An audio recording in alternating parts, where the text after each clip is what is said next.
Okay, we're waiting. Okay, I guess we're live. And it's working, Marion. Woo! Woo! Hi, everyone. I think this is on some sort of delay, and because I have a new phone and can't figure out the volume, probably you'll hear something in the background in a second. So I know Maria's here, and I know Allison's here. So hi, guys. And I am here with the lovely Marion, and we've been it's been a lot that Marion and I have been through to get here. We just went over that when we were sitting and chatting. But I am so happy that you are here, Marion. I guess we met on YouTube. We did. Yeah. Yeah. And we have known each other for a while, and we were going to meet live and in person in January. But, you know, that never happens the way it's supposed to. And no, the universe decided just to send everybody in the planet to their room to think about what they have done. We're having a nice time out. Yes. A time out. But we're here finally, and Marion has a lot going on. So I want to talk to you about all of that because you've been up to some interesting things. I have, yes. And you've written, and you do readings, right? You do professional readings. Yep, I am a full-time tarot card reader. Ooh, that's exciting. To me, that sounds scary, but exciting. So how did you get to be a full-time tarot card reader? Well, basically the universe intervened, and I've read tarot for people since I was like a teenager, and I started charging money basically at high school because I wanted expensive makeup, and my mum was like, if you want that expensive makeup, then you're going to have to fund that yourself. I am not buying my 15-year-old daughter Chanel foundation, so off you go. And that was it. You know, like my friends knew that I studied tarot, and I was looking at like the kind of the general like teenage jobs, you know, like maybe like a part-time Saturday job in a shop or a store, or like a paper round. And I was like, paper round, that involves getting up way too early in the day. I was like, no, that's just not happening. Neither it is. I'm just like, nah.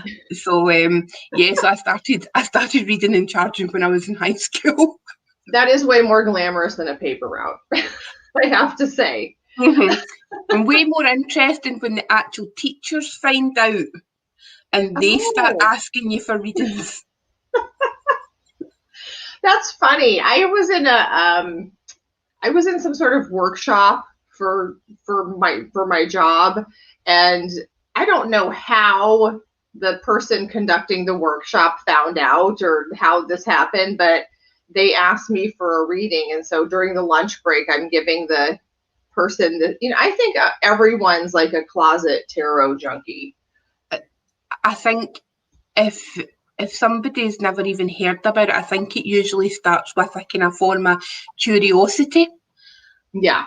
And then it kind of goes through there. I mean, it worked out really well. Like, I'm just remembering like, this particular time back in high school. It was the biology teachers.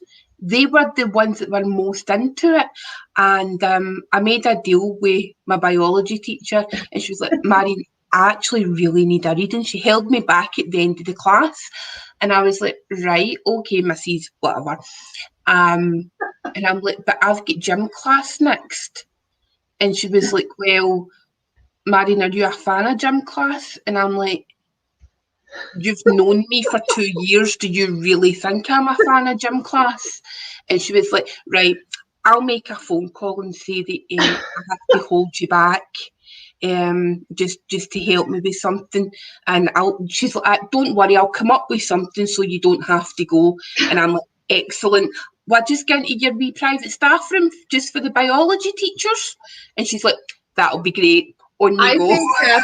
That is fantastic. I would totally write a pass for a student to miss gym class so that they could give me a tarot card reading. Well, that's pretty awesome. Yeah, I think like you'd think maybe science teachers were, are just too rational to be into that. But I think everyone, even if they say they don't believe, like you said, there's that curiosity and maybe, and Yeah, I mean, we had a judge come, and I was reading at the medieval fair, and after the reading, he told me that he was a judge and he was running to get reelected. And then the reading, like, oh, okay, it made sense. But well, I used to work. Like, I actually did have like a very serious, like, proper job before I did this. I worked in criminal justice, so I worked in the courts. I worked with the police. So I worked with solicitors, and that's like my kind of background. I've got like a legal background, and I've read for justices of the peace. I've read for like sheriff officers. I've read for police officers, like high-ranking police officers, solicitors. I think the most random person I ever read for was a Catholic priest. Oh, really? That's cool. Well, I think that goes well because, I think Catholic priests, if any kind of priest were to, they do exorcisms, and that's still a thing. So, there's something more, right? Yep. Let's see who's here with us. Okay. I know Allison from Tech Coven. Hi, Allison. Maria, Lady Knight of Avalon. I'm excited to see you guys. Christiana, hello. Thank you for joining us. We were just talking about StaarCon. And Jackie, hi, Jackie. Jackie's one of my tarot besties. Aww. Jackie's hi, love. Stephen, hello. Amy. That's Stephen Bright, who did the Spirit Within Tarot, and his book, Tarot Your Guide. Tarot Your Guide. Stephen, I'm sorry, I've messed up the name of your book, but it's really good. It's yellow and it's a hardback, and you get a poster. Plug your stuff in the comments, Stephen, so Now, is this the Amy that was on the air? Yes. We were just talking about StaarCon. If you guys don't know, StaarCon is Christiana Gaudet's tarot conference. It was fabulous.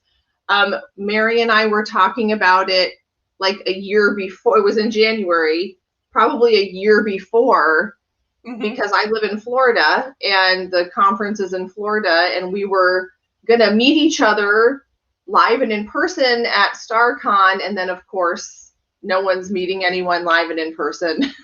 We were sent to our rooms for being bad.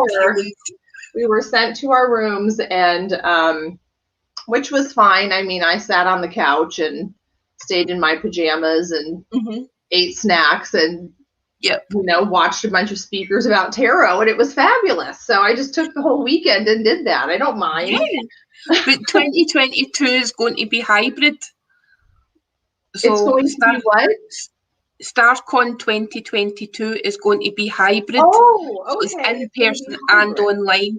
So fingers crossed, if I'm allowed further than 20 metres from my front door by January 2022, if I'm allowed on an aeroplane. Well, I would still like to meet you in person. So you said you're going to do it online in 2022? No, I'm hoping to be there in person. Okay, good. Yes. And if I'm allowed out. It'll be nice Florida weather. I'll bring my factor 200. Yeah. Yeah, you probably don't get the kind of sun we get.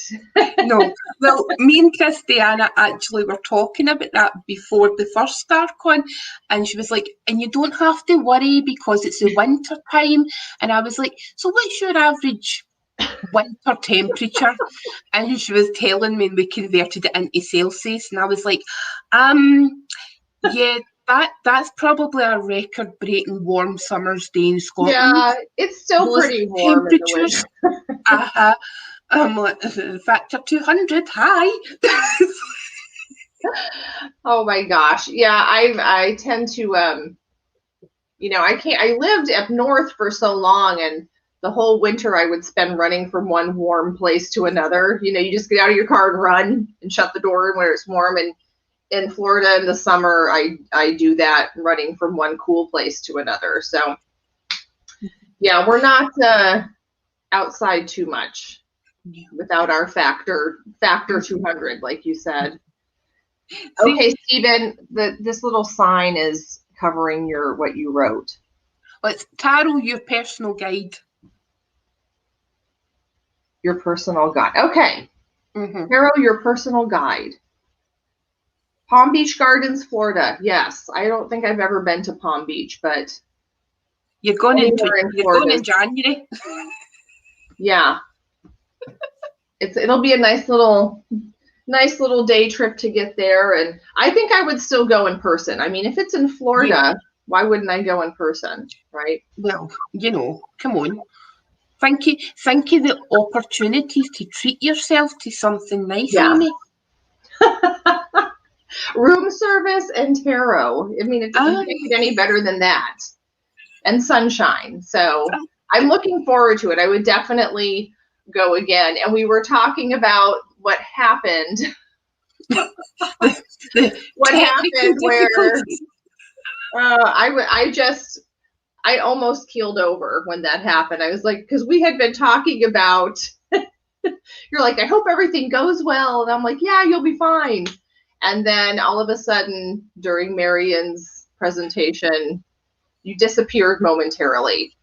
But you came back, and it ended up, you still got your message out there, which was a really good one. Thank you.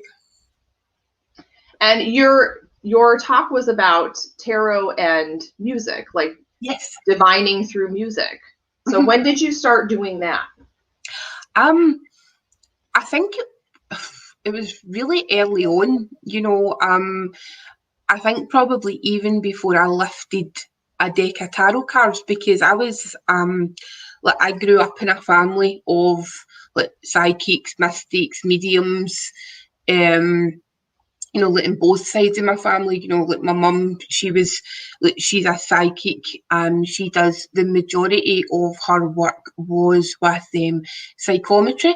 So taking a piece of jewellery and getting mediumship messages, or she was very good at doing messages over the telephone, because she worked as a telephonist before she gave up work to have our children. So she was very used to that, getting messages like clairaudience, and just very comfortable on a telephone. My dad, he didn't practice anything like that. He was very much on you go and do that. But his mum and his aunt, they had their own business in the 60s and 70s in our town, where people would come to them for a reading. Okay. So one of the amazing things that happened was I was working miles and miles away from where I live, and one of the ladies in the office, whose name was weirdly Marion as well, we were talking one day, and she was like, "Oh, where do you come from?" And I was like, "Oh, Hamilton." And tarot came up in conversation. We're talking about spiritualism, and she was like, "I went to a lady when I was just a young girl in my 20s in Hamilton, and her name was Margaret." And I was like, "Was your mom?" It was my great aunt. Oh my God! It was just nuts, because she lived miles and miles away. She travelled for it took her about 2 hours to get from where she lived to my aunt's office. But she was, and it was just and then about 30 years later, here's our great niece working in the same office as this lady, and I'm sitting about to give her a tarot card reading.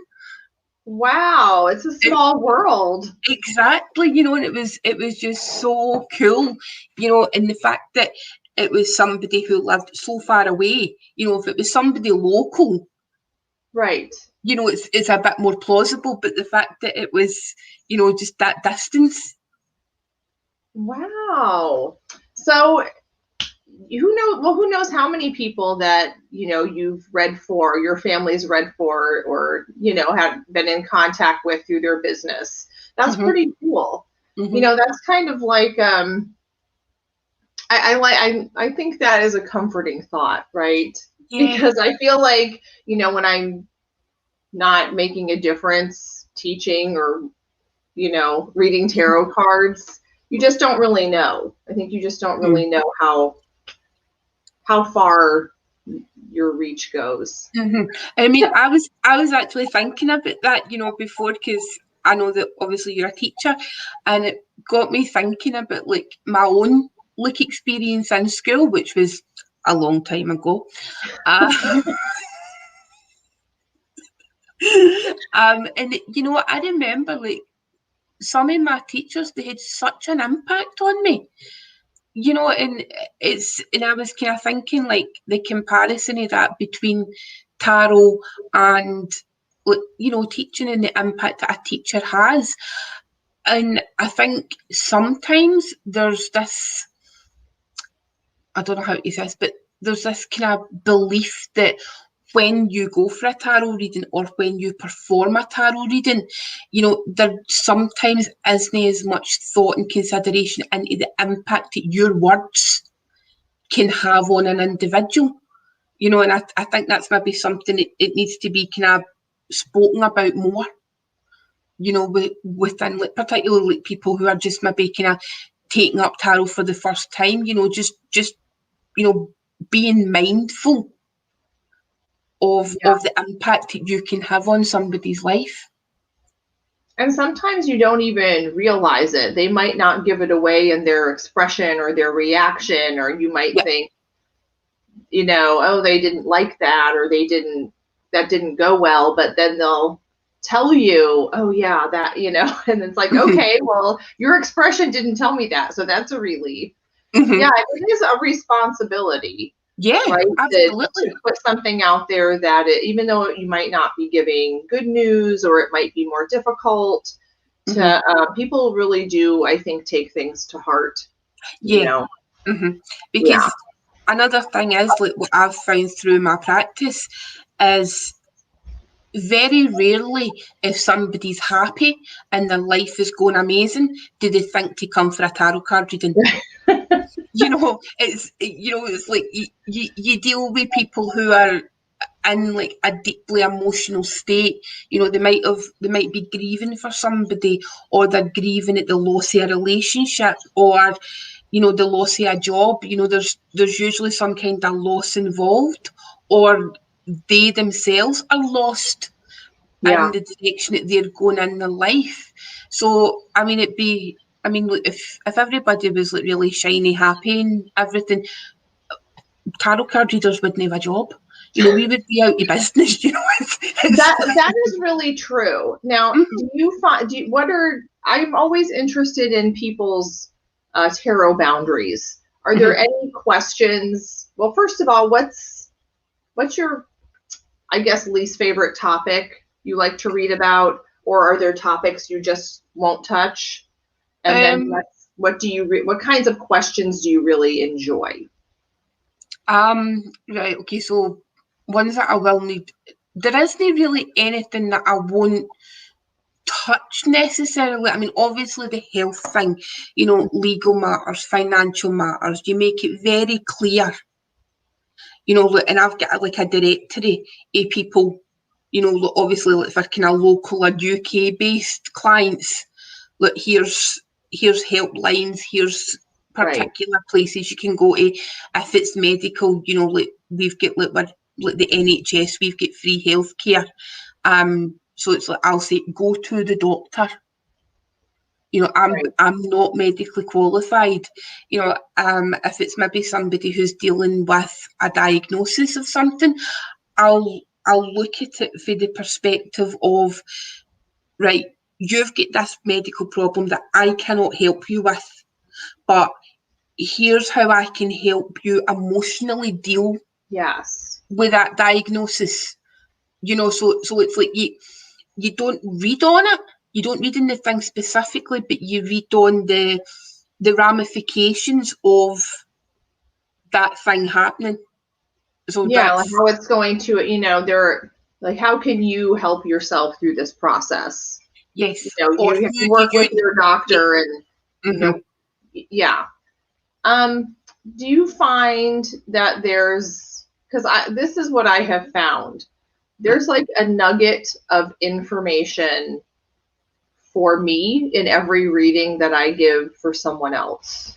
Do you have that experience? Well, what I've noticed is it's like there's kind of, and I'm sure I think I did an Instagram post about this, or maybe I'm going to, I don't know. My brain's like mince most of the time.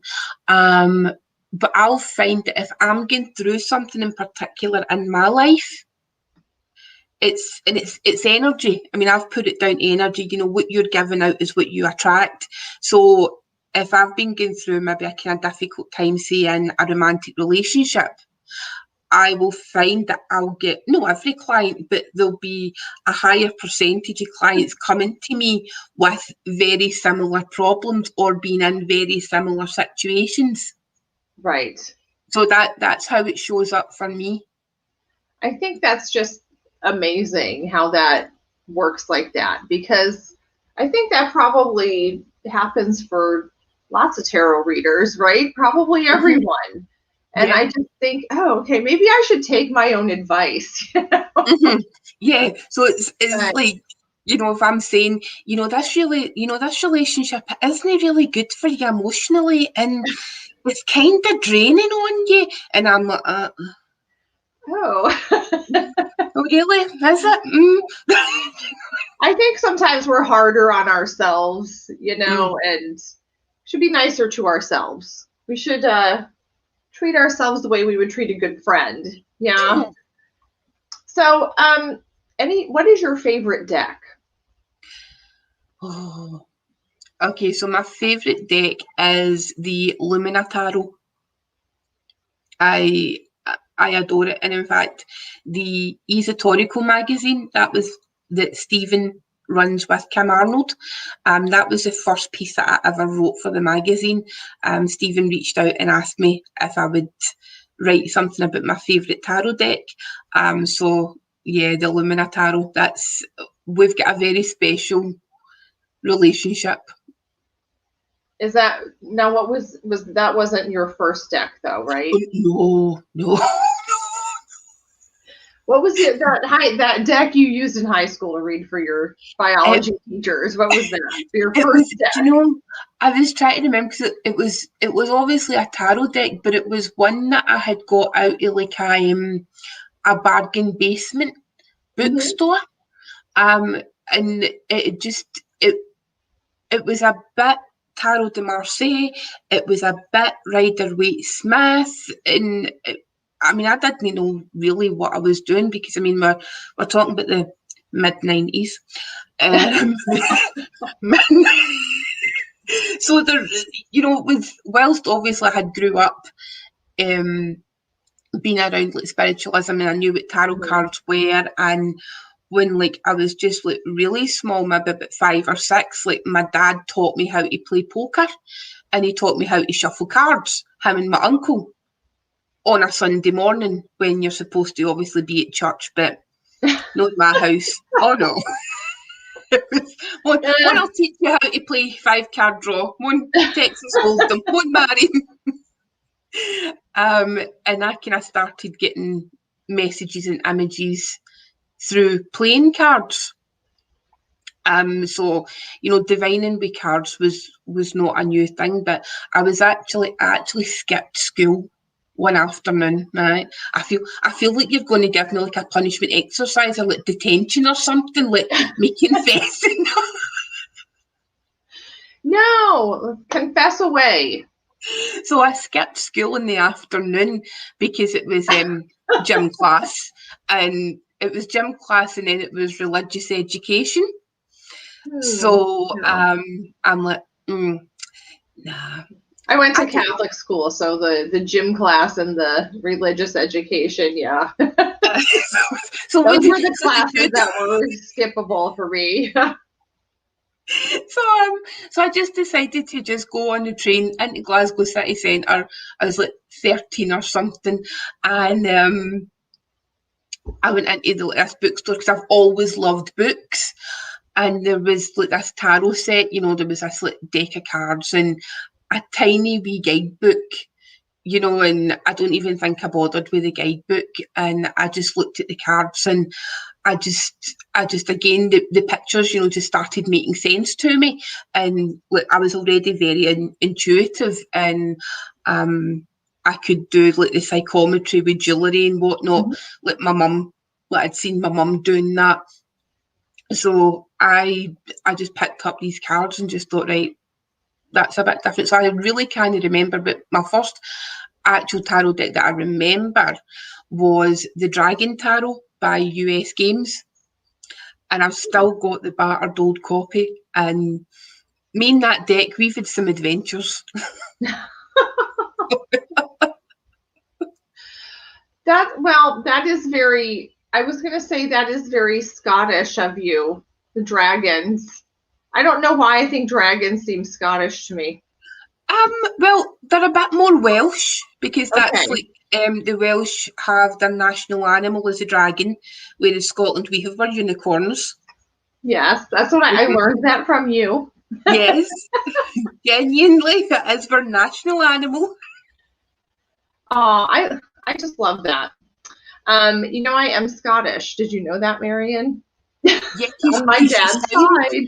You sound really Scottish. I can right? hear it in that voice. I was going to ask you something when you said dragons, and it left my brain. Oh. It'll come back. It'll come back. Do you have a dragon guide? Do I have a what? A dragon? I don't have a dragon guide. Oh. No, I do not. Shoot, I should look for one, right? Maybe one. No, you actually do. He's just not ready to talk to you yet. Okay, I'll be on the lookout. I'm open to a dragon guide, preferably fire breathing. Okay, I think I do need a fire breathing dragon. Well, they all breathe fire. Huh? They all breathe fire. Oh, really? Okay, well, that's exciting. That's exciting. So we all have a dragon guide. Okay. Just be careful when you're drinking coffee. No, seriously, because just be careful it's not too warm because you might burn your tongue. What? Your dragons just told me that. Be careful. Oh, really? Okay. Be careful. Okay. Sorry, didn't mean to do that, but when it comes to I'm scared to drink my coffee now. Oh no, that one's fine. It's the morning. It's in the morning when you're not thinking. Okay. Okay. Yeah, I do have to. I have a cup in the morning, first thing, and you're right. I'm not thinking. I'm not a morning person, so I'm gonna. I've never met a Scorpio that is a morning person. No, we're not really. We're totally night owls, as a rule. Night owls all the way. And you know what? I was like that as a kid. I'm sure I drove my parents insane. I never napped. And my son never napped, and my mom thought it was hilarious. But yeah. Dragon guides sound really interesting. Yes, Maria, I think so too. I really do think so. What does Allison says? We all can, yes. That's the way I like it. Okay. And I won't tell anyone. It's fine. We're just telling the whole internet. The secret's safe with me.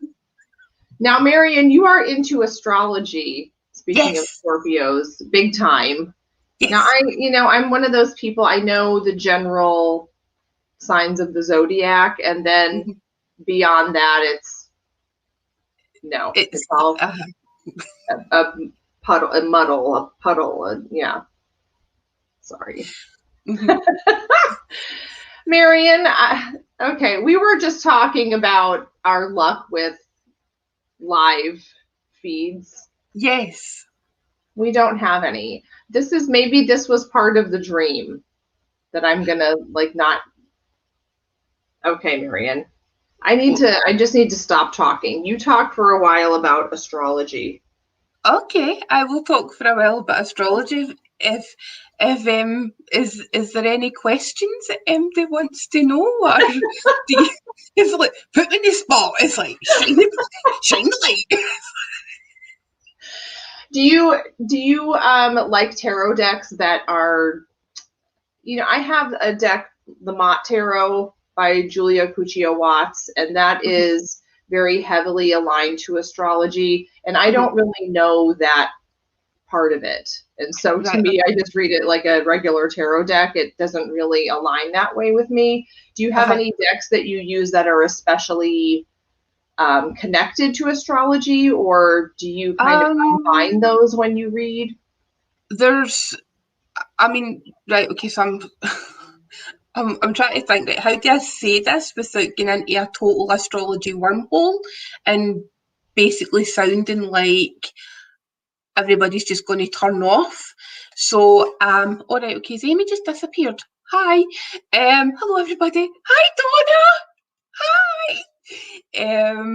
Right, okay, so with regards to astrology, tarot decks are tarot decks that are right into astrology, or they've got like the associations. That the major arcana have got they've got an association to either a sign or a planet. So you start at the Fool, and that is associated with Uranus or whatever you want to say, the funniest named planet there is on, in the solar system. That one. And then you'll move on to the Magician being Mercury, and so on and so forth. And there's loads of guides to do with that. And, you can look at the card that's associated with your sun sign, with your moon sign, with your ascendant sign. So let me see, because I'm going to ask, right, Stephen, yours the first question. What would be the best first step into astrology for a complete newbie? So learn your astrology signs, astro signs, first of all. So be comfortable with the signs. Realise, then look at the elements of the signs, because like there's 12 signs of the zodiac. They're split into 4 groups. So you've got your fire signs, your earth signs, your air signs, and your water signs. So there's like 4 camps. Right? So you get your 4 groups of 3 people or 3 signs. Once you understand the elements, and if you're familiar, if you read tarot, so if you think it in tarot terms, if you think it is the 4 suits of tarot, so your wands, if you associate them with fire energy, so you think of your fire signs, which is Aries, Leo, Sagittarius. Then you'll think of your pentacles, so that's your earth signs, so think about your Taurus, Virgo, and Capricorn. Then your water signs is cups, because water's about emotions. It's the same thing in astrology, there's a lot of crossover.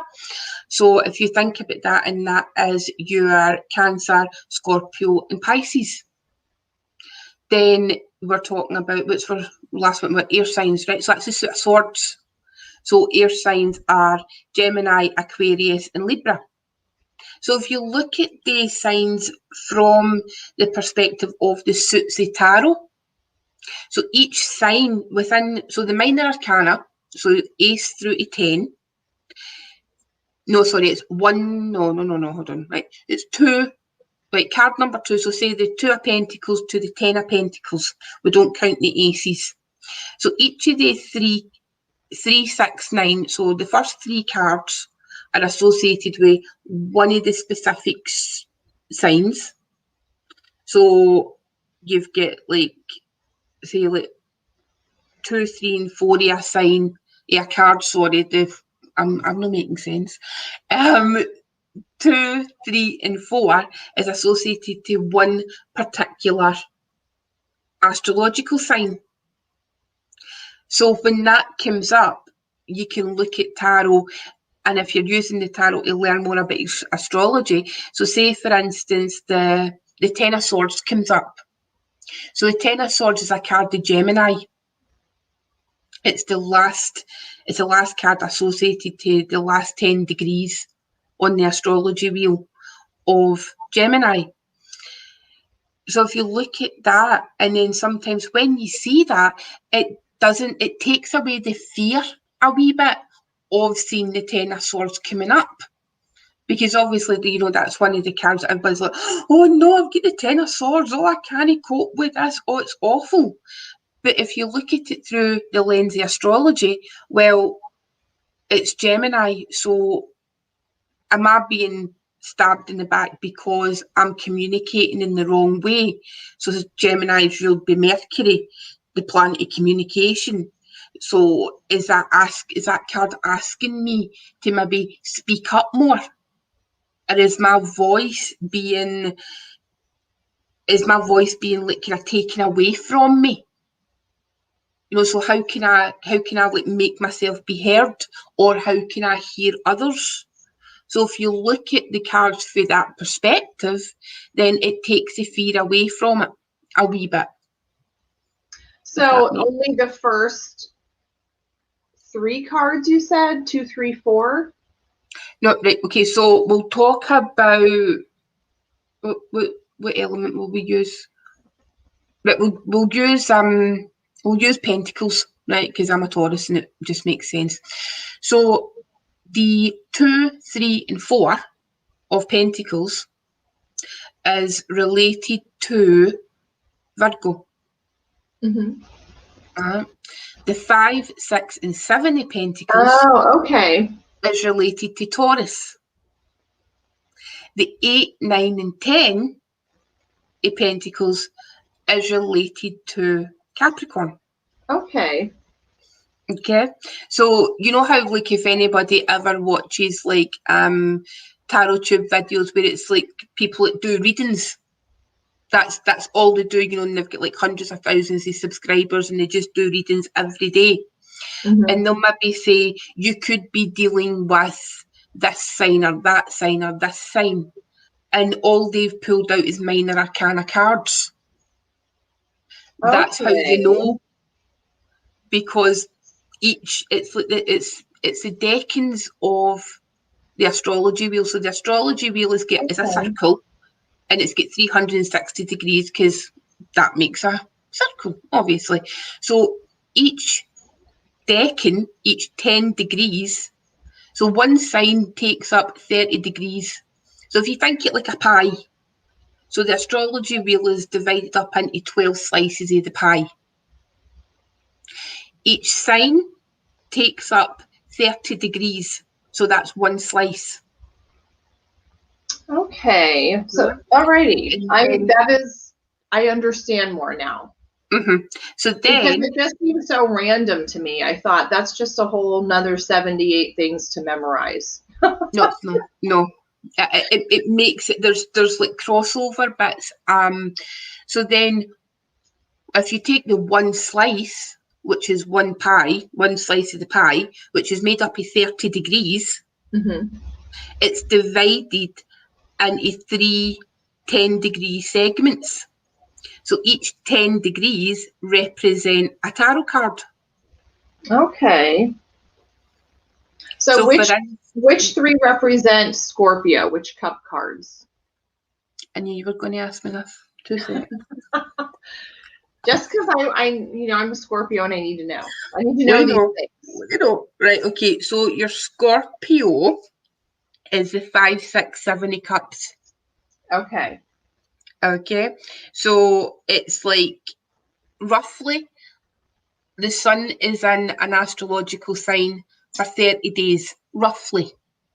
All right, so the first 10 days is one decan or decan, whatever, basically 10, the first 10 degrees. Mm-hmm. So that's represented. So are you all right? What's your birth date? 11/20. You're 11? No. So you're right. So it's the 20th.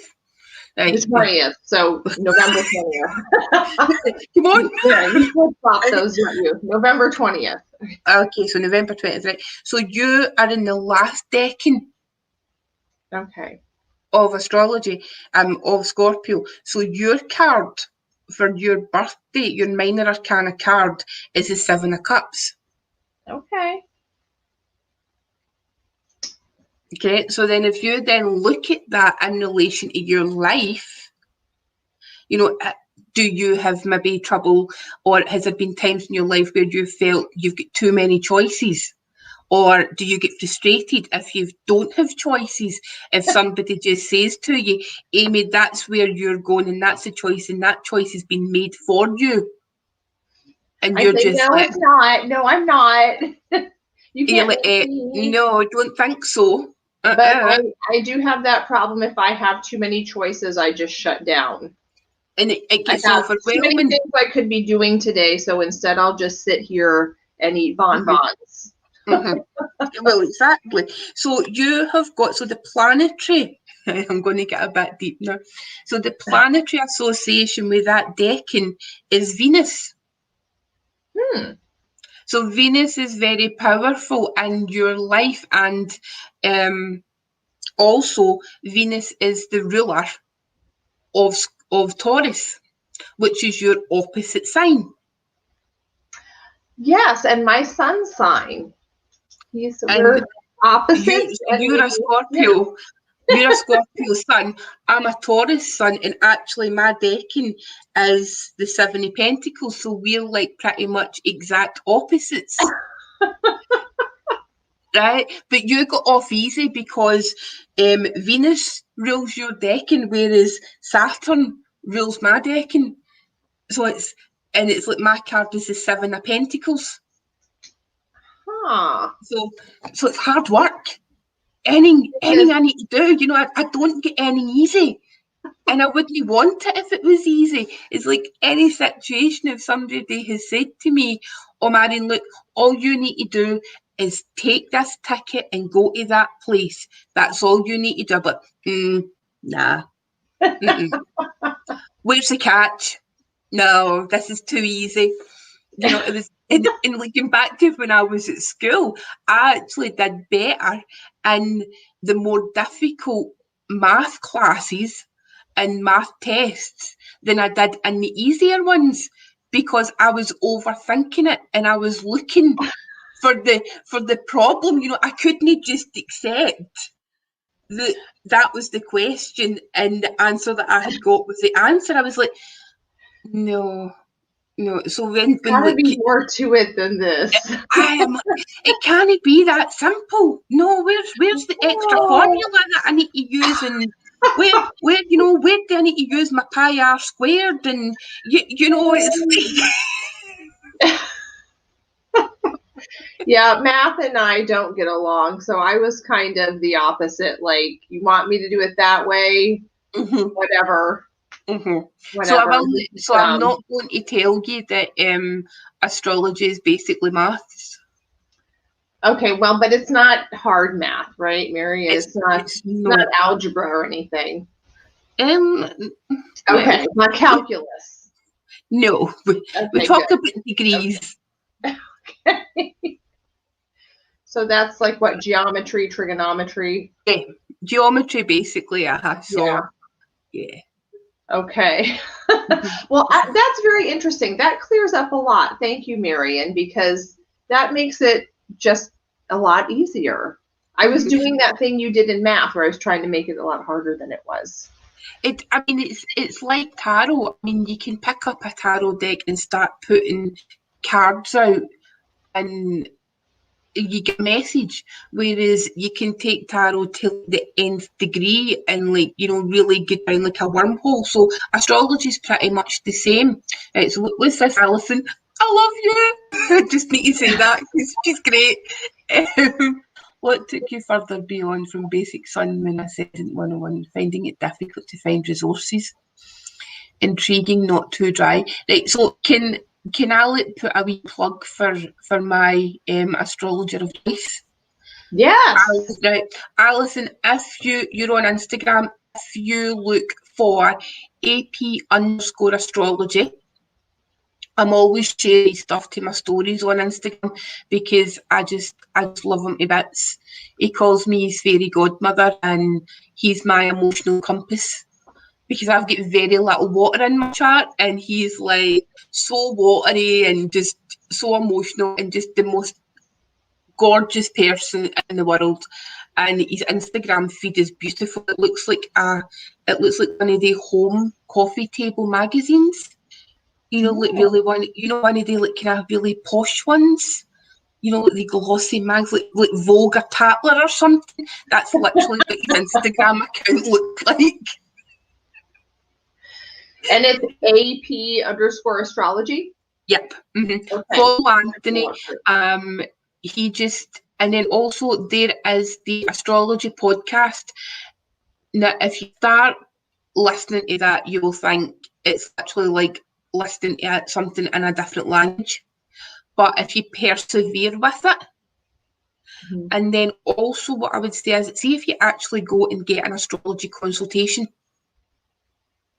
because I knew like quite a bit of astrology, and it was like my 13th birthday or 12th birthday, my mum gave me an astrology book, and that was me away.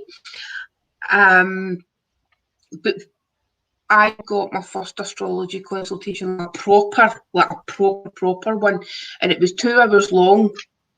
And the astrologer I went to his house, and he lived in a pink house. I mean, it was nuts. It was great, and I went for a 2-hour consultation, and I was like, right, I kind of know bits and pieces of myself, like Alison says, like my sun, moon, ascendant, my ruling planet, that kind of thing. And he gave me a consultation and literally blew my mind. So when you go for a consultation, is it a specific question like it is in tarot, or is it just a general, you give someone your birth date or your time and You give it depends on the astrologer, you know, but generally speaking, what they do is you'll give them your full name, your date of birth, your time of birth, which is your time of birth is nearly essential. You know, you can still do a chart without the time of birth, but it doesn't give you specifics. You know, right. you can like a kind of wider view, but particularly with your ascendant, like your rising sign depends on your actual time of birth. Because the rising sign changes like every 2 hours, 2.5 hours. So it's like literally I've seen people where there has been a minute of a difference. You know, they've maybe mistyped the time, or the registrar has made a mistake on their birth certificate, and it is totally thrown their chart, which just, you know, it's just not made any sense to them. Yeah. And then they've went back and they've double checked it, and because they get the right time, it makes such a difference. Because see, my moon is 0 degrees of Aries.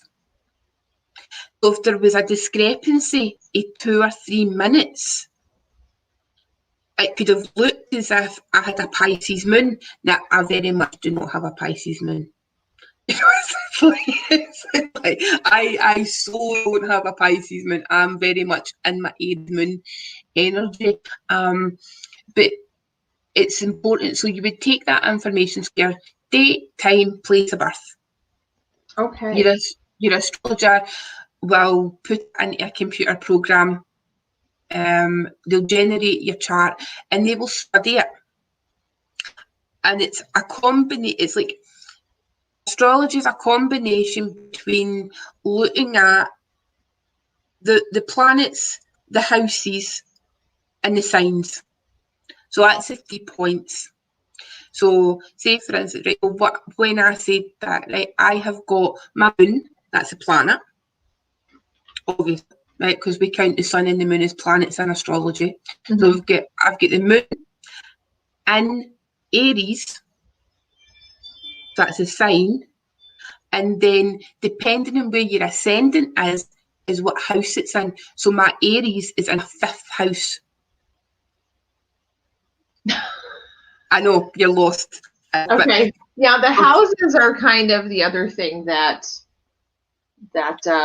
confuse the life out of everybody. Are sort of nebulous in my brain. Mm-hmm. Yeah. Right. So if you think of the houses, there is so many different ways to read the houses. Some astrologers use houses that are bigger than the other. You know, so it's one house could straddle like 3 signs or 2 signs. And other astrologers just like 1 sign, 1 house. And that's how I work, because my brain just works that way. I just like it that way. Yeah. You know, it makes sense to me having everything equal. I've got Mercury and Gemini. I need logic to make things, you know. I know. It's like, but it's like Neptune and Scorpio, so that's the psychicness. So that's where that comes from. Where is your Scorpio? My Neptune is in Scorpio. Oh, your Neptune. Okay. Yeah. I plugged all my stuff into astrocharts.com. Mm-hmm. Is that a good one?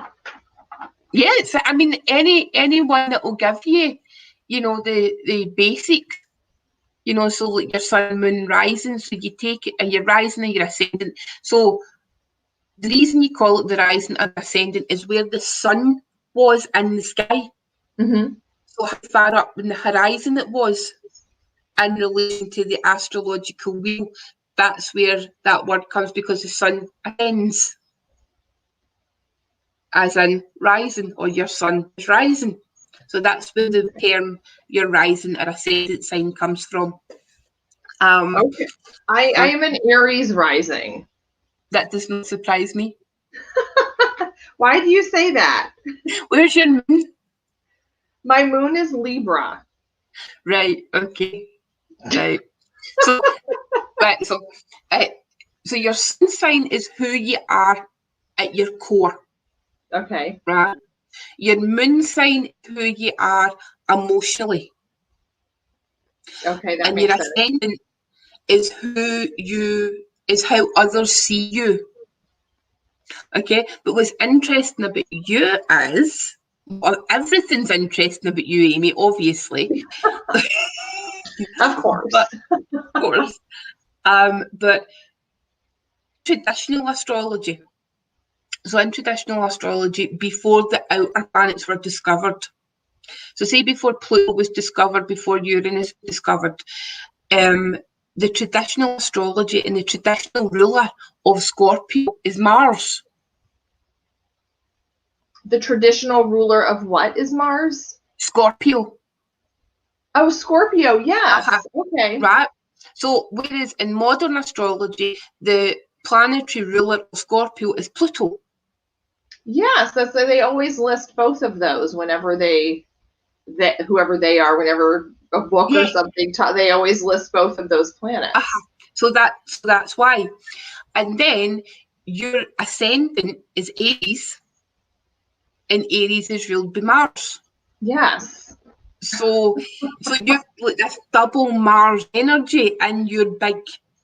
I am very combative. Yeah, you know, but that's the thing. So you have got like a very fiery energy that you project, because remember, your ascendant sign is how others see you and how you project. So it's like I've got I'm a Taurus sun with an Aries moon with a Sagittarius ascendant. So Sagittarius is like love to wander, you know, they're the travellers of the zodiac. They're the adventure seekers. You know, Aries is like the impulsive sign. You know, Aries will just like I always kind of describe Aries as like the punch first and think about it later. Right. Yeah. You know, it's like, and then it's like, I've got Taurus as my son, and I'm like, well, Taurus is like very like diligent and practical and slow and takes forever and a day to make a decision. But once we make a decision, that's it. So I've got that conflict between Aries being, right, let's go, and I need to do something, I need to go, and then I've got Sagittarius saying, come on, pack your pink suitcase, Marion, we need to go on a plane, we need to go on a train. You know, it's like I've got all this conflict within me. I have conflict too. I feel your pain because your Taurus is probably the only thing keeping you like it's you out know, of jail or something. You're very, are you that? It's my only earth sign placement. And when like seasoned astrologers look at my chart and they say that, they're like, well, thank the universe for your Taurus sun, because you would just be an overthinking, like crazy, like impulsive person. And I'm like, That's hilarious, very. Maria says, I've actually, okay, I need glasses to read this. I'm actually becoming more and more friends with Real Sky Astrology, even though that means I'm not a Cancer anymore, but a Gemini. Real Sky Astrology, you guys. Right, okay, so my opinion is with different forms, because you've got Vedic astrology, you've got modern astrology, you've got traditional astrology, you've got real sky astrology. So to me, it's a bit like, if you find a system that works for you, then use it. You know, it's a bit like talking about tarot with the Waite Smith system or the Thoth system or the Tarot de Marseille system. You know, some people love one and I've got a preference to another. You know, I'm very much not into this kind of gatekeeping. You know, it's like, this is how it is and that's how you have to do it. Really? No. You know, we don't do that, Mary. Exactly. It's like when you find something that you love and you enjoy and it makes sense to you. I'm just an advocate of just do it. Do you know what I mean? Because astrology, tarot, anything in the esoterical and metaphysical worlds, I just love it, you know, and it's like, if the more people that do it, the more fantastic it is. So, you know, if you prefer to be a Gemini rather than a Cancer, and speaking as somebody who really doesn't get on well with water in my chart, I'd say that's excellent, because I'd rather be a Gemini than a Cancer if I had a choice. I don't know. I dated a Gemini once. It did not work out. Oh, I have got a fatal attraction to Geminis. Really? Oh, you can put me in a room, right, with 200 guys, right? Put one Gemini in there. I will find him. I will seek him out. I'm like, you know, one of these sniffer dogs you get at the airport to check for like illegal things getting took through customs. I am that. I am that sniffer dog. When it comes to Gemini, you just sniff out a Gemini from a mile away. Oh, absolutely. Donna says, I've never looked into Real Sky Astrology. I can't imagine being anything other than Cancer. Yeah, I can't imagine being anything other than Scorpio. And plus, I have a Scorpio tattoo, so that would kind of mess things up if I turned out I was something different. Well, interestingly enough, I looked into Vedic astrology. I think it was Vedic astrology, and I was still a Taurus in Vedic astrology. So it's like, yep, I'm a Taurus, is a Taurus, is a Taurus. And then when, like, every couple of years, when that thing for NASA comes out talking about the 13th star sign, which is just a whole other wormhole, but even adding that into the astrology wheel, I'm still a Taurus. You know, it's like, you know. You just are. You know, my son is a Taurus, and he's a Taurus rising also. Oh. And he is hard-headed. Oh, that's hard work. Yes. And then with you like being like the Aries and the energy and the clashing and the You know what? He was born 2 weeks late. Mm-hmm. And I mean, he just wasn't coming. And ever since then, he has just done everything in his own damn time. And he was very late to walk, to the point where I thought, am I going to have to take him to the doctor? And then just when I'm about to pull my hair out, he started walking. Just when I'm about to pull my hair out, he got a tooth. It's like, it's been that. It's been that the whole time. Just think of like a nice wee calm bull in a field, slow and steady. And if we want to stop and smell the flowers, we will smell the flowers. But whatever you do, never, ever, ever, ever piss off a Taurus. Yes.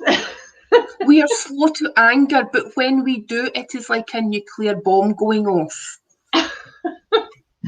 Yeah, well, he's kind of a laid back guy, so I've never seen him extremely pissed off, but I can imagine that, yes, he would do that. And he does like to take time to smell the flowers. We had him playing soccer one year, or football, I guess you would say. Thank you. We kept being like, go, you have to chase the ball. But he would like, oh, there's an airplane, there's a, butterfly. He did not care. He did not care really about the soccer ball. You saying that, because some of the greatest footballers for back in the day are actually Tauruses. Really? Mm-hmm. That is funny, because the coach, when they had to do their little tryout, the coach was like, wow, he follows directions. If you tell him do this, do that, he'll do it. Mm-hmm. He's just not interested. He doesn't care about following the ball. So, yeah, he builds things out of popsicle sticks instead. Let's see. I think I'm lost on the comments here, but there's a bunch of astrology comments. I can see one for Alison. I'm finally accepting my astrological signs. I used to want to be more exciting signs when I was little. Yeah. Well, what are your signs, Alison, that are not exciting enough? Let's see. I'll see if I can sprinkle some excitement on them for you. See, I think that Libra's not exciting. My Libra moon. I'm like, no, Libra? That's not mysterious. No, it's actually really interesting, because if you think of the sign of Libra, if you think of all the signs of the zodiac, every sign is represented by a creature, a living creature, whether it's Pisces, that are a fish, Aries, a ram, Scorpio, the scorpion. Libra is the only one. Oh, the scales. That's an inanimate object. Huh. So it's like Libra brings the balance to the astrology wheel. If you think about it in tarot, so the card for Libra is justice. Mm-hmm. Justice or strength, depending on, the numbers. Depending numbers, right? But, assuming that is, so that's interesting. So if you look at it again through that perspective, it's like your two Mars placements, we'll just call them Mars placements, where your Aries ascendant and your Scorpio sun. So your Libra moon brings balance to that.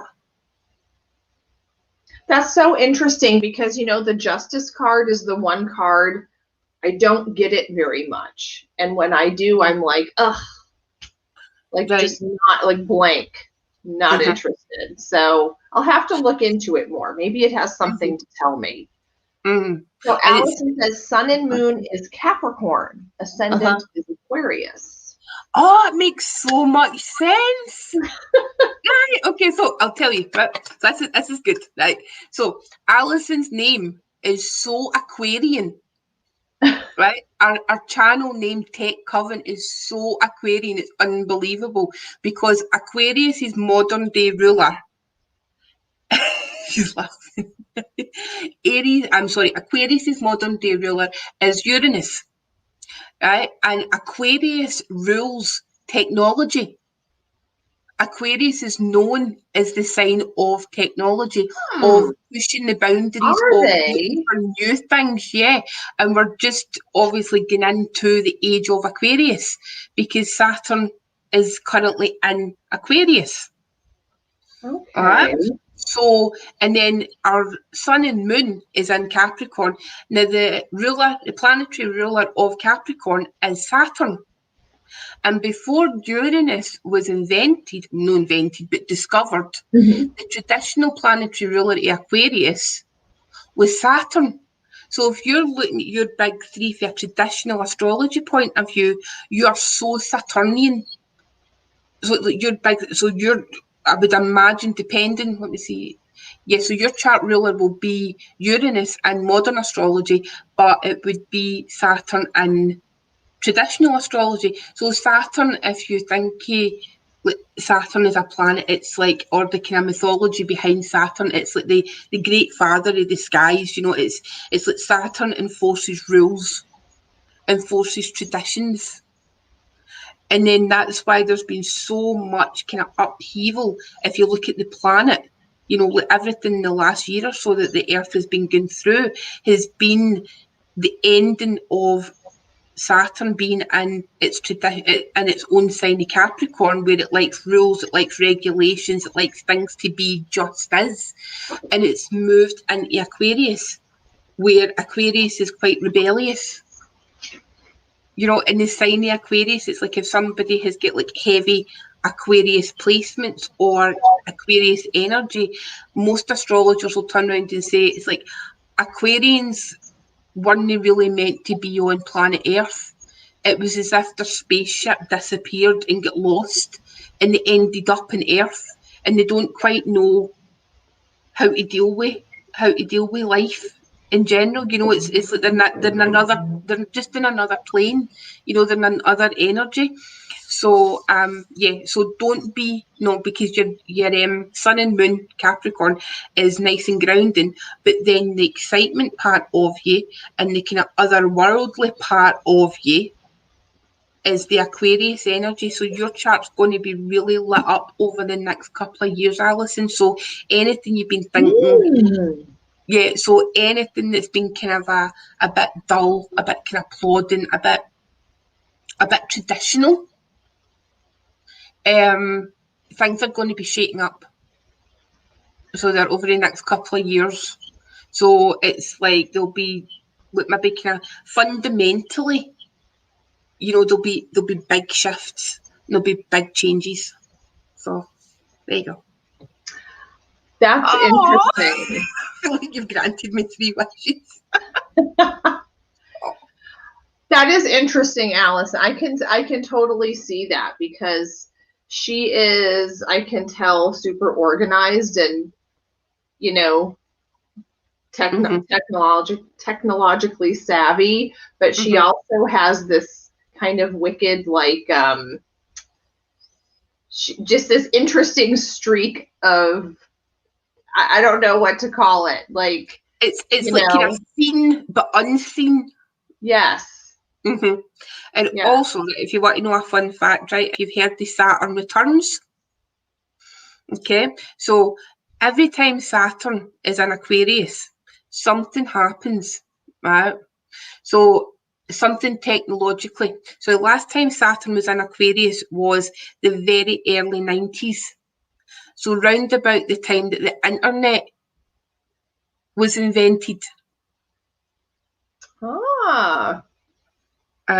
So this new way of communicating, this new electronic way of communicating, fast forward 30, and also that was when, see Jeff Bezos, the guy in charge of Amazon, that was when he started Amazon during his first Saturn return. Interesting. Now, fast forward 30 years, because a Saturn cycle takes around about 30 years. So now Aquarius, Saturn has been now back into Aquarius. And Jeff Bezos has just basically sold or gave up a bit of control at Amazon and basically retired.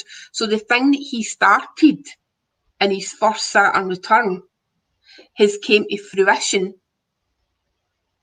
in his second Saturn return. Interesting. So Saturn's a planet of hard work. Saturn makes you work for what you get. You know, it's like the kind of, like Saturn's the Lord of Karma. So if you put in, you'll be rewarded.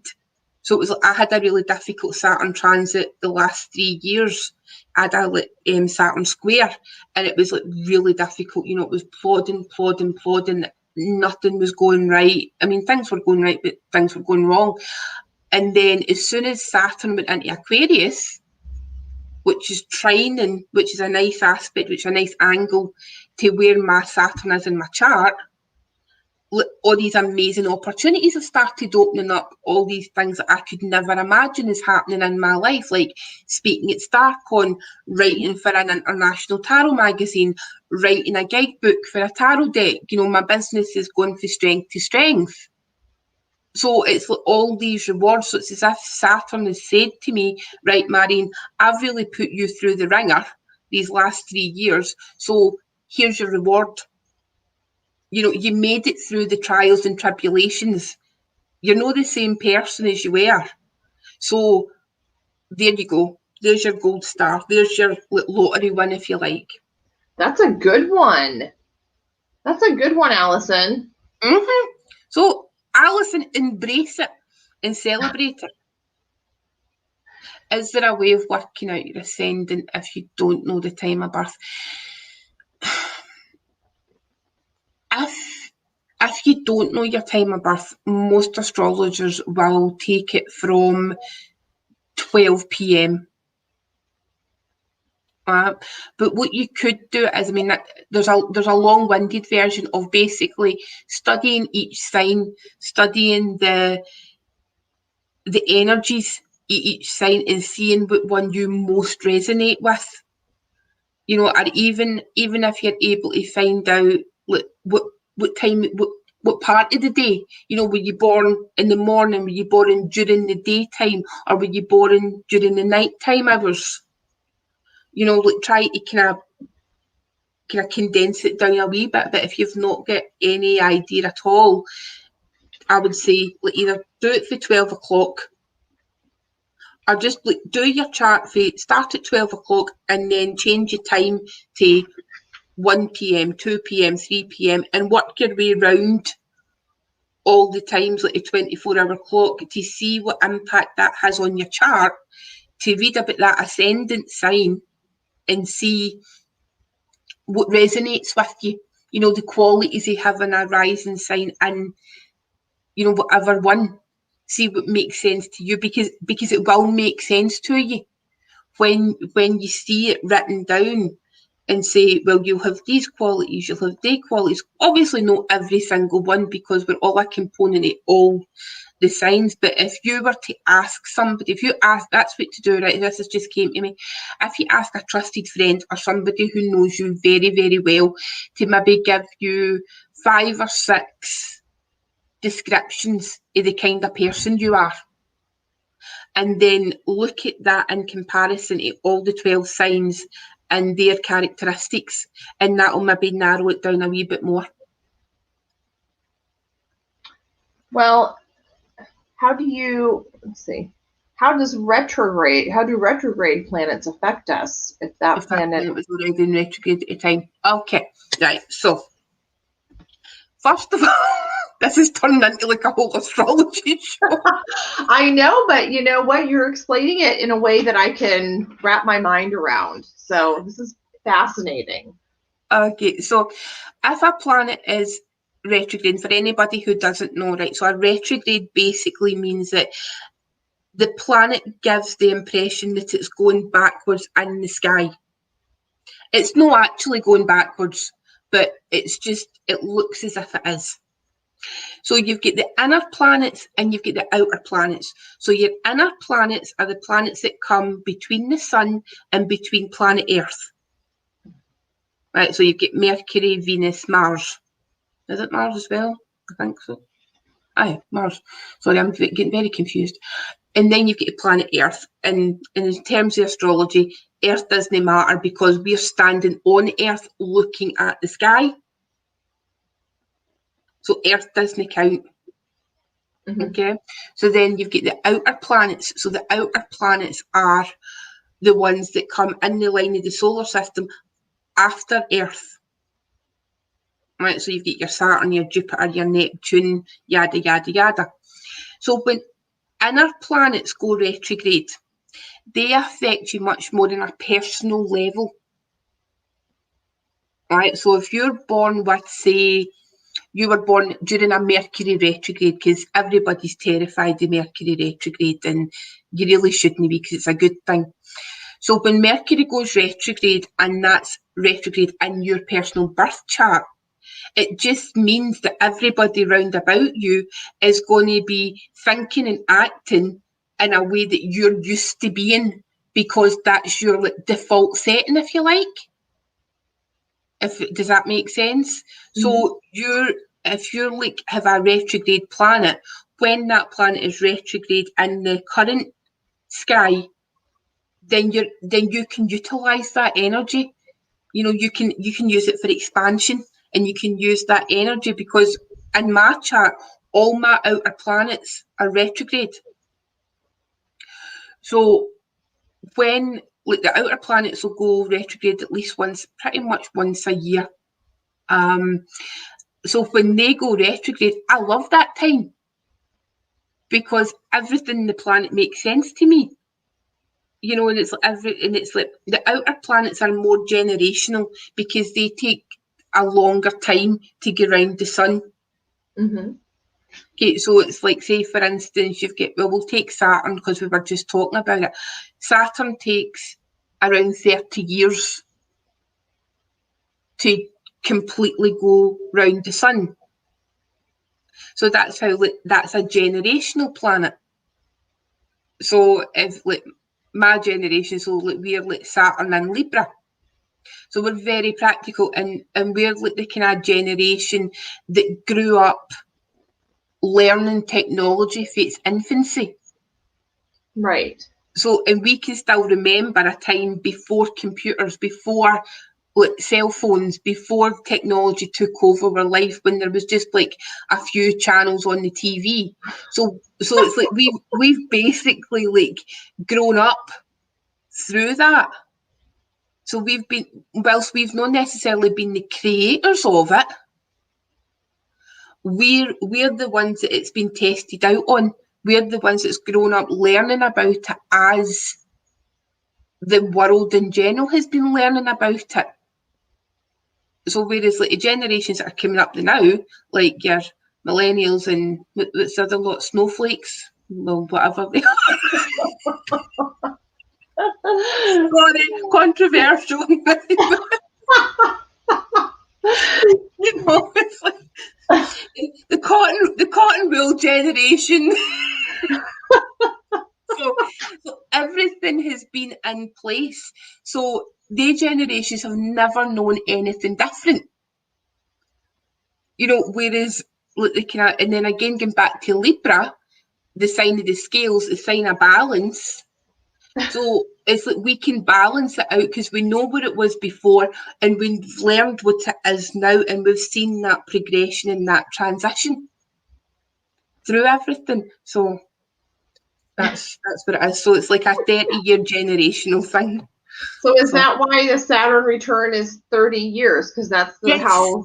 Okay. Yes, because so when you talk about like a Saturn return or a lunar return or a solar return, so your solar return is basically your birthday. Okay. Because the sun is returning, or any planet is returning to the exact point in the sky where it was when you were born. Okay. So yeah, you do need to write a book like astrology for people who think they can't do astrology. Stephen Bright, I see you.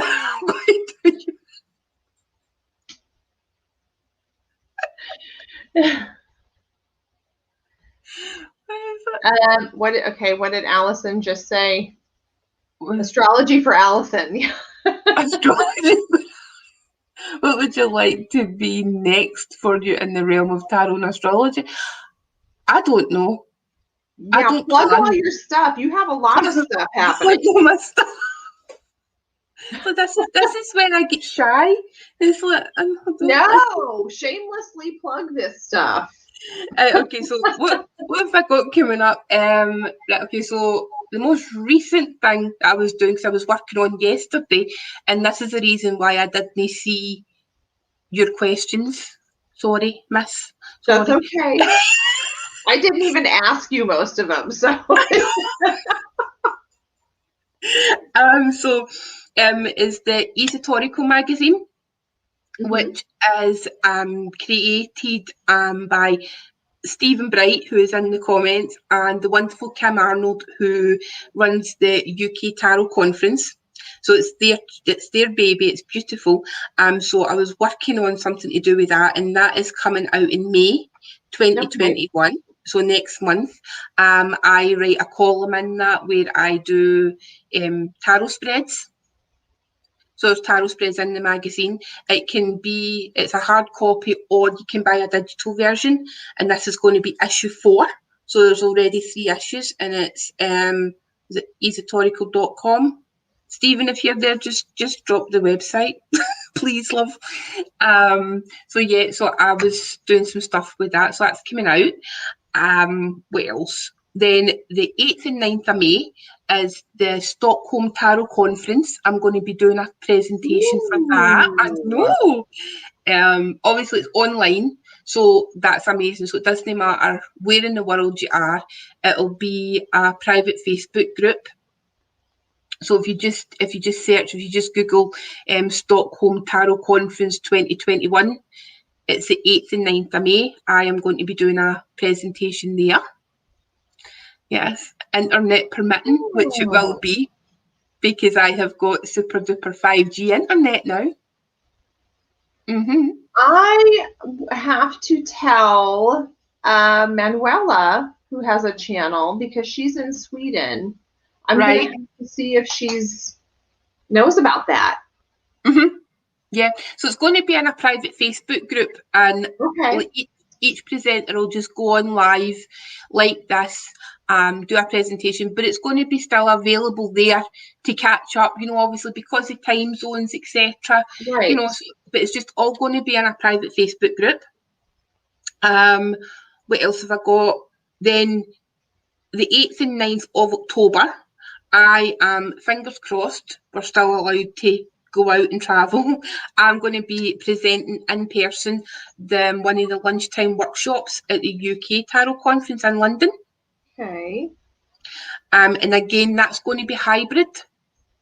So you can go online or you can go in person, depending where you are in the world. That's just Google UK Tarot Conference .co.uk.com, and you'll be able to get all the details there. Now, this is going to be the 18th year that this has been running, and it is like one of the most prestigious conferences on the planet. Everybody that you can think of has been there. Everybody's spoken. Stephen has spoken. He's going to be doing something this year as well on his Rainbow Kipper deck. Mary K. Greer's been there. Rachel Pollack, Benabel Wen, Ciro Marchetti. Basically, any tarot superstar you can think of has spoken at the UK Tarot Conference. So it being hybrid, it's an amazing opportunity.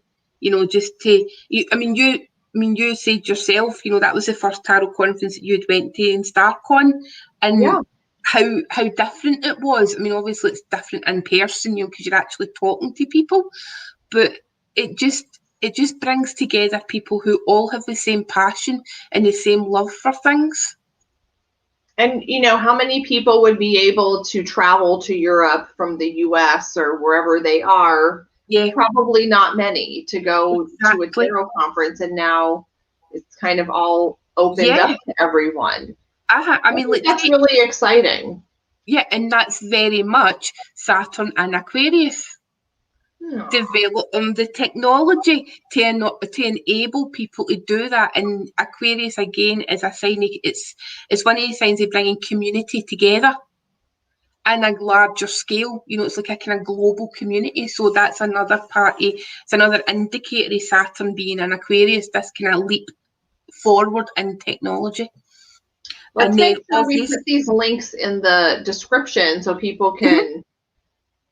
Yeah, I will put them in there so people can look up these conferences, because we can all attend now. Yes, it's exciting.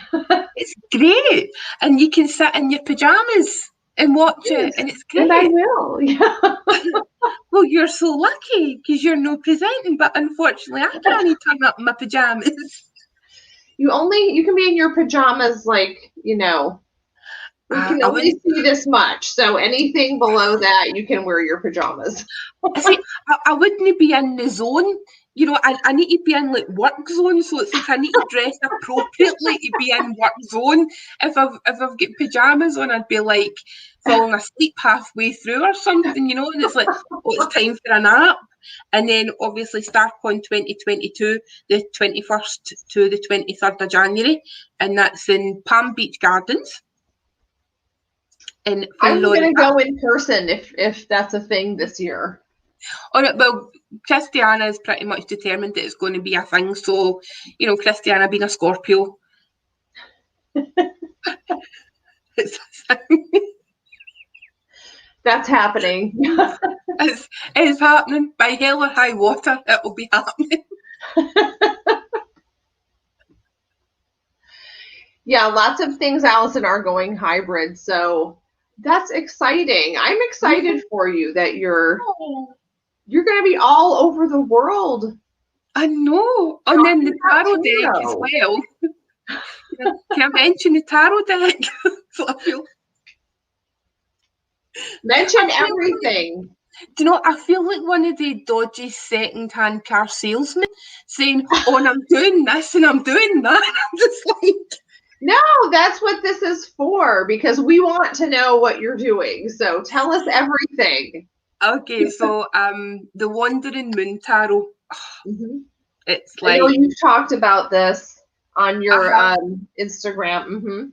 So the creator, Rachel Jean, is this incredible creator from Australia, and she was doing this tarot deck, and I came across it on Instagram and I absolutely fell in love with it, and I was just like commenting like my excitement, etc., you know. And then she reached out to me, she emailed me, she was like, Marion, I'm an artist, I'm a creator, and I read tarot for myself. I'm no professional or anything. Would you be interested in like just kind of looking through things, you know, looking at the images, giving me your opinion of the images? And it was myself, and there was like another few people that she did that with. And I was like, absolutely, you know, I was totally honoured. So I sent her back an email, and it was like War and Peace. It's like my Mercury and Gemini was just like... And then so she launched a Kickstarter, and I was like, buy. And it fully funded in 35 minutes. The deck fully funded in 35 minutes. Aye. And so then everybody kept asking for a guidebook. Is there going to be a guidebook? And Rachel was like, well, there's so many resources out there in tarot. Why do you need a guidebook? So anyway, like loads of people kept saying, and look, one night, so obviously time difference between like Scotland and Australia, it's like 12 hours, so like my night time's her morning and vice versa. And she messaged me and she was like, how do you fancy co-writing a guidebook with me for the deck? And I'm sitting there, I think it was like midnight my time, and I'm like, what? And I'm looking at the screen of my phone, and I'm like wiping my eyes, and I'm like, are you serious? What? And I'm like, am I reading this correctly? And I was like, and I just typed back, yes, oh my God. And I'm like, I don't know if I'm imagining this. If I fell asleep on my sofa because I'm so tired and this is a dream. and I'm a dream texting this poor girl in Australia. But that's exciting. Yeah, so we did that, and we wrote it in 5 days because it was just before StaarCon, and I said to her, look, can we start after StaarCon?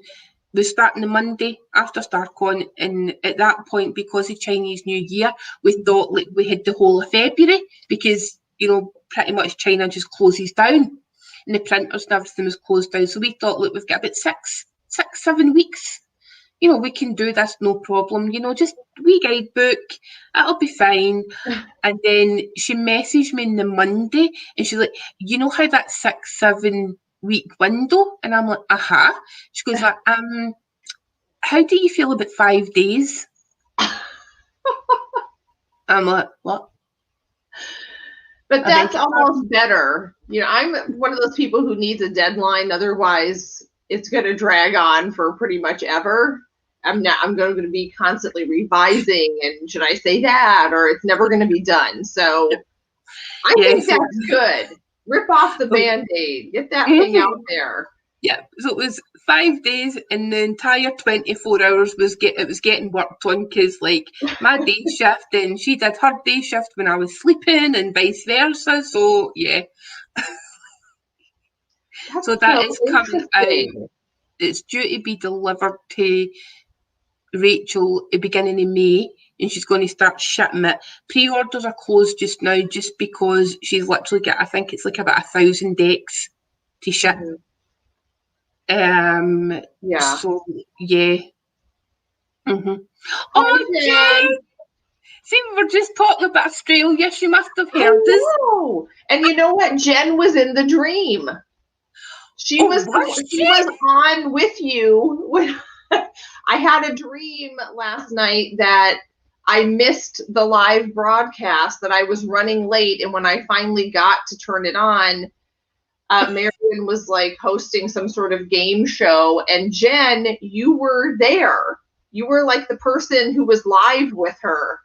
And then I fell asleep during the live in the dream and woke up and it was over. And Marion was like, you know, like, my Aries moon is offended, even though that didn't actually happen. I was like, I felt horrible in the dream, like, oh my God, I can't believe this happened. But hi, Kristen. Hi. Oh, so that's nice. So funny. Yeah, so here endeth Marion's commercial break and proceedings. That's it. There's nothing more to plug. Only a million conferences all over the world and writing a book in 5 days. Well, you could always pop along to my website, marionk.tarot.com. Okay, yes. And Instagram. And check out Marion's YouTube channel. Let's see what Jen says. Marion and I would have covered for you. Yes. Yeah, that would be a lot of energy to deal with, Jen. 3 different time zones. Can we pull that off? That is so funny. Well, I'm glad that I actually made it to the live, Marion. I'm very glad. I'm glad that I'm sorry about my camera issue before. I don't know. That happens almost every time with this. I have a plug-in camera. And at one point or another it disappears, but I'm convinced it is my psychic energy when I go live anywhere. It's like I think I generate just too much psychic energy, and like the internet literally can't cope with it. It's like an 8 of Wands reversed. It's like, oh no, Marion's in line. Oh no. Let's fry the system. Too much. It's too much. Overload. There's a wee guy at StreamYard right now freaking out, like pulling his hair. Like, when is this woman going to go offline? Oh my God. It's like in the movies where they show the power plant and it's like the knob is spinning. Yeah.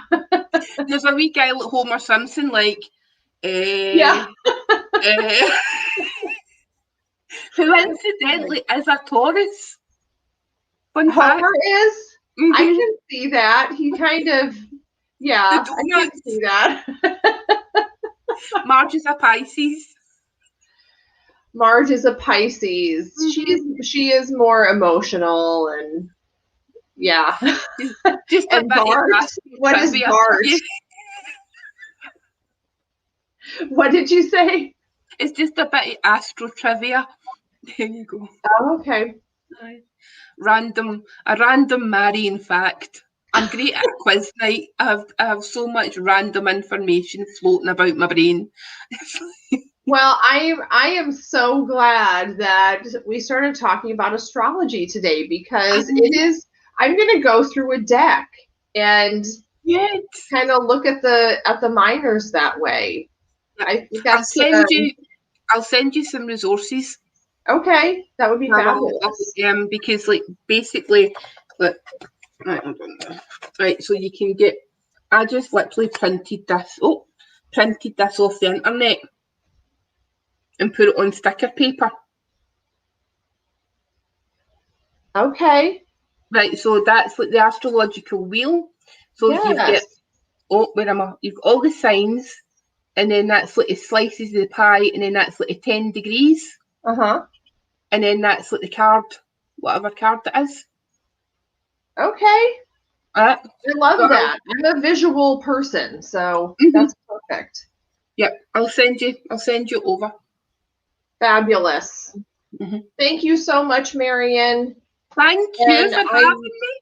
I feel like it's only the tip of the iceberg that we've talked about, but we will put one of us will put all the links somewhere in the comments or something of the conferences that Mary's going to be at and of the tarot deck and guidebooks, just so now I have looked at that deck and it is really unique. I really liked it. Yeah, so we'll put all the info somewhere down below so you can check out Marion, check out her channel and her Instagram and her website, and you can get a reading from her. So I get a reading. I need to eat. What? I need to eat and pay bills. Book a reading. Yes. Send some money her way, okay? She has a lot of traveling to do. Lots of even if it's just virtual traveling. You need to come to Florida. That's what you need to be saving money for. I do. I need to come to Florida. And a big bottle of sunscreen to come with you. So, thank you so much, Marion, and thanks for everyone who is on here or who's watching the playback. Check out all of Marion's stuff. She has a lot of knowledge, and we will see you guys later. That's okay. Thanks, everybody. Bye. See you guys. Bye.